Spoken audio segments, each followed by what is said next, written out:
Israel और Gaza के बीच संघर्ष 14वें दिन में प्रवेश कर गया है।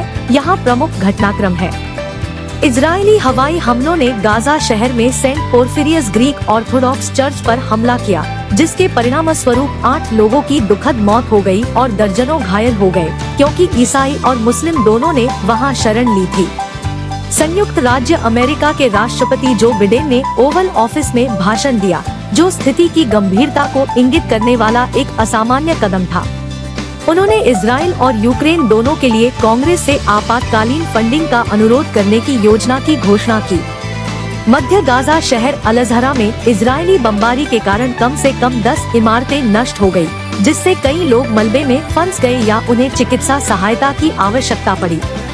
हाल की रिपोर्टों से संकेत मिलता है कि राफा क्रॉसिंग गाजा को मानवीय सहायता के लिए एक महत्वपूर्ण मार्ग बिडेन द्वारा शुरू में सुझाए गए अनुसार नहीं खुल सकता है। अल्जीरिया और दक्षिण अफ्रीका ने फिलिस्तीन के साथ एकजुटता दिखाते हुए बड़े पैमाने पर विरोध प्रदर्शन आयोजित किए और उपनिवेशीकरण और रंगभेद के अपने इतिहास के बीच समानताएं दिखाई।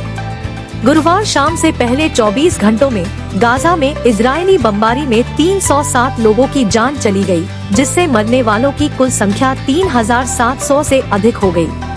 खान यूनिस में इजरायली छापे के परिणामस्वरूप 21 व्यक्तियों की मौत हो गई, 79 घायल हो गए और 6 घर नष्ट हो गए।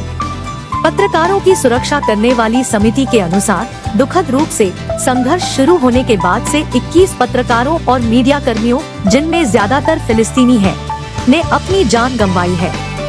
इजराइल लेबनानी सीमा पर गोलीबारी में एक लेबनानी नागरिक की मौत हो गई और लेबनान की सेना ने एक पत्रकार की मौत के लिए सीमा के पास इजरायली गोलीबारी को जिम्मेदार ठहराया।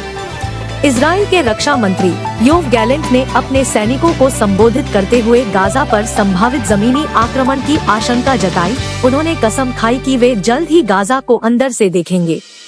इराक में बगदाद हवाई अड्डे के पास एक अमेरिकी सैन्य सुविधा पर रॉकेट दागे गए, जबकि एक अमेरिकी युद्धपोत ने यमन से संभावित रूप से इजराइल को निशाना बनाकर लॉन्च की गई मिसाइलों और ड्रोन को रोक दिया।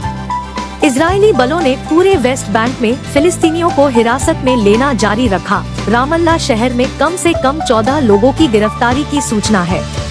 ब्रिटिश प्रधानमंत्री ऋषि सुनक ने इजराइल के प्रति अपना समर्थन व्यक्त करने के लिए इजराइल और सऊदी अरब का दौरा करने के बाद मिस्र के नेताओं के साथ इजराइल गाजा संघर्ष पर चर्चा करने के लिए मिस्र की यात्रा की।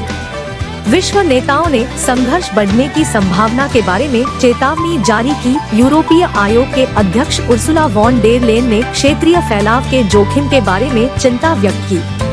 राष्ट्रपति बिडेन ने बंधक बनाए गए नागरिकों की रिहाई सुनिश्चित करने के अमेरिकी प्रयासों की पुष्टि की और अपने ओवल कार्यालय के संबोधन के दौरान फिलिस्तीनियों के आत्मनिर्णय के अधिकार के प्रति अपनी प्रतिबद्धता दोहराई।